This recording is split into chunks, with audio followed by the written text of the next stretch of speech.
Hello everyone, this is Jitendra and welcome to my YouTube channel commerce की दुनिया। Guys, आज के इस वीडियो में हम अपने टॉपिक लेज़र को एक स्टेप और आगे बढ़ाते हुए इस वीडियो में डिस्कस करने वाले हैं classification of ledger accounts.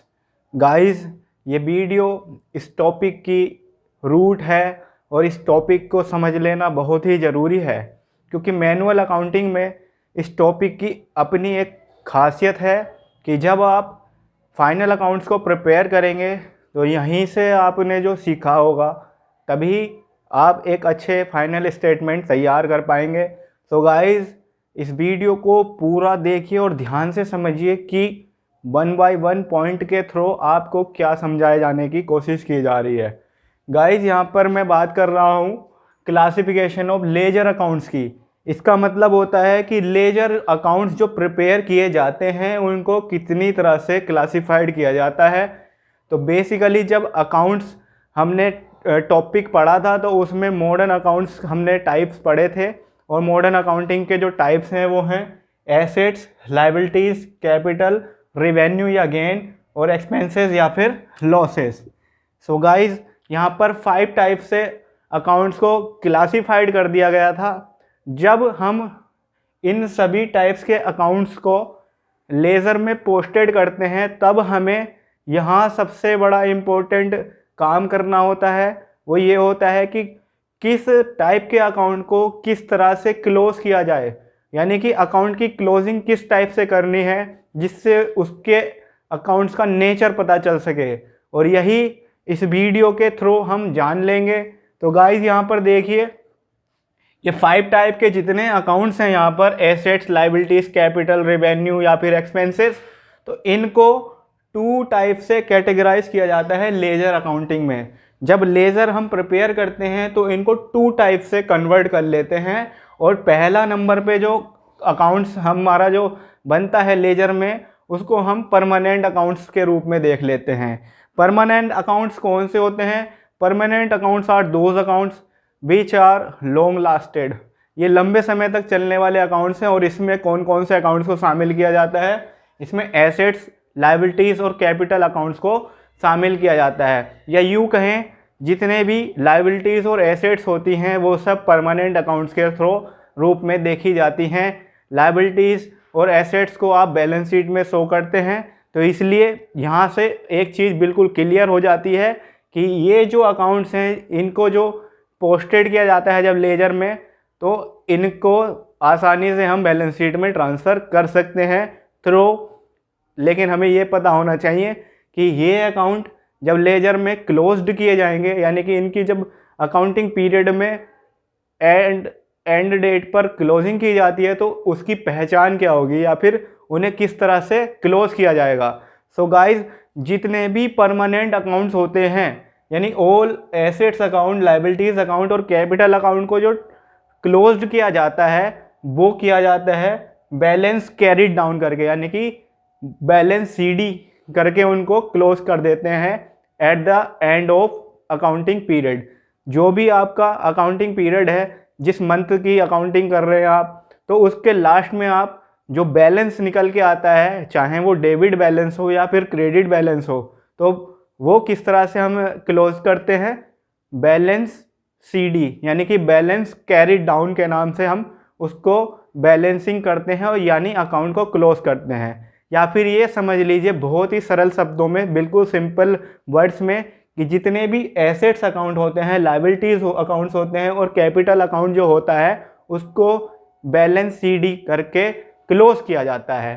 Okay guys, और जब नेक्स्ट मंथ या फिर नेक्स्ट अकाउंटिंग पीरियड में इन्हें हम स्टार्ट करते हैं अकाउंटिंग करना, लेजर में पोस्टिंग करना, तो उसी बैलेंस को आप क्या करते हैं? बैलेंस ब्रोड डाउन कर लेते हैं, यानी कि बैलेंस बीडी कर लेते हैं। ओके गाइज, मुझे लगता है कि ये चीज़ आपको थियोरेटिकली तो समझ में आ ही गई होगी। मैं आपको एक एग्जाम्पल देता हूँ और समझाता हूँ यहाँ पर। जस्ट लाइक सपोज कीजिए कि हम एक फर्नीचर अकाउंट बना रहे हैं, और फर्नीचर अकाउंट एक क्या हो गया? एसेट अकाउंट हो गया। तो हम यहाँ पर लिखते हैं, मान के चलिए 2 कैश, और फर्नीचर है मान लीजिए हमारा 10,000 का। स्टार्टिंग डेट पर 1 जनवरी 2021। अब हमें पता है कि इस मंथ में हमारा कोई और ट्रांजैक्शन नहीं हो रहा है, तो अब आप इस अकाउंट को किस तरह से क्लोज करेंगे? 31 ऑफ जनवरी अगर मंथली आप क्लोजिंग कर रहे हैं तो यहाँ पे लिखेंगे बाई बैलेंस कैरिड डाउन या फिर CD, इसको शॉर्टकट में लिख लेते हैं 10,000 बंद कर दिया, यानी कि अकाउंट क्लोज्ड हो गया। ओके गाइस, अब जब नेक्स्ट मंथ यहाँ पर 1 फरवरी को ये अकाउंट फिर से हम लेज़र में पोस्ट करेंगे, तो सबसे पहले इस बैलेंस को हम ट्रांसफ़र करेंगे टू बैलेंस BD करके, यानी कि ब्रॉड डाउन करके, और यहाँ पे अकाउंट में अमाउंट लिख ली जाएगी। तो गाइस, जितने भी एसेट अकाउंट होंगे, लाइबिलिटीज़ अकाउंट होंगे और कैपिटल अकाउंट होंगे, उनका बैलेंस CD और बैलेंस BD से ही अकाउंटिंग क्लोज्ड और ओपन किया जाएगा। इतनी बात क्लियर हो जानी चाहिए आपको, क्योंकि यही आपको आने वाले टाइम में फाइनेंशियल स्टेटमेंट प्रिपेयर करने में हेल्प करेंगे। और बाकी बचते हैं रिवेन्यू या गेन, एक्सपेंसेस और लॉस टाइप के अकाउंट, यानी जितने भी एक्सपेंसेस और इनकम वाले अकाउंट्स होते हैं, जैसे सैलरी, रेंट, डिस्काउंट, यानी जो भी शॉर्ट टाइम के लिए होते हैं, इनको पहली बात तो आप समझ लीजिए टेम्प्ररी अकाउंट्स बोलते हैं, ठीक।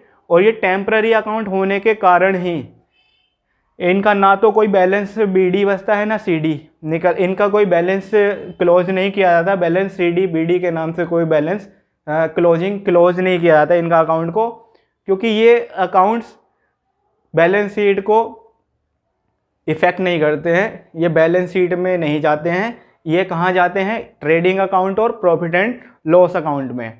यानी कि ट्रेडिंग और प्रॉफिट एंड लॉस अकाउंट में इनको क्या कर दिया जाता है? ट्रांसफ़र किया जाता है इन अकाउंट्स को। तो अगर हम इस टाइप के किसी भी अकाउंट को, यानी कि जो रिवेन्यू या फिर एक्सपेंसेस से रिलेटेड कोई अकाउंट है, अगर हम उसको क्लोज करते हैं तो उनका कोई बैलेंस के थ्रू हम उसको कभी भी क्लोज नहीं करते हैं।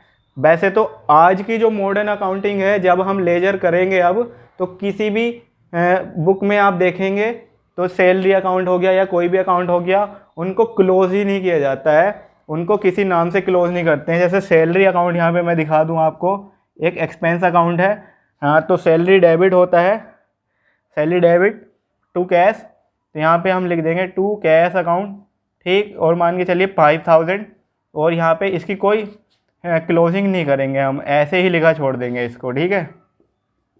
इस टाइप से लिखा जा रहा है। लेकिन अगर हम इसको सही तरह से क्लोज करना चाह रहे हैं, तो आप इसको बाई और सैलरी क्या है? एक प्रॉफिट एंड लॉस अकाउंट का पार्ट है, तो P&L अकाउंट में आप बैलेंस ट्रांसफ़र करके यहाँ पर इसको क्लोज कर सकते हैं।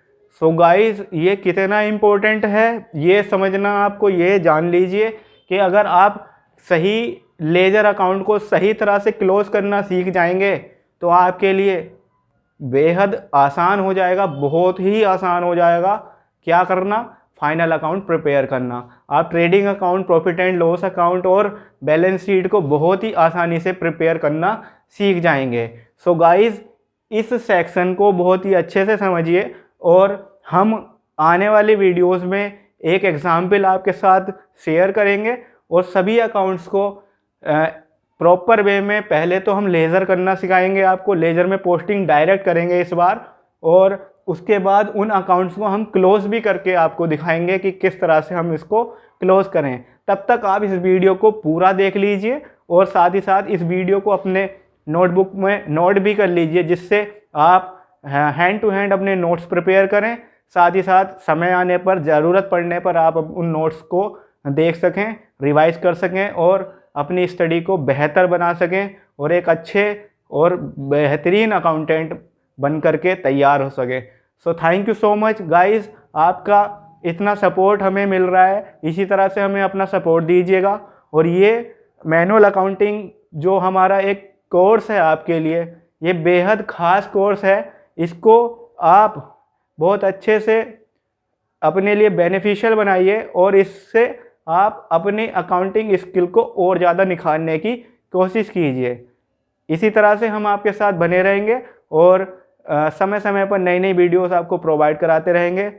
इसी तरह से दोस्तों चैनल पर बने रहिएगा। चैनल अगर आपने अभी तक सब्सक्राइब नहीं किया है तो चैनल को सब्सक्राइब जरूर करें, लाइक कर दीजिए वीडियो। अगर आपने मेहनत थोड़ी सी भी अगर आपको मेहनत लगती हो वीडियो में तो मेहनत को देखते हुए आप उसको अप्रिशिएट कीजिए, शेयर कीजिए video. Thank you so much.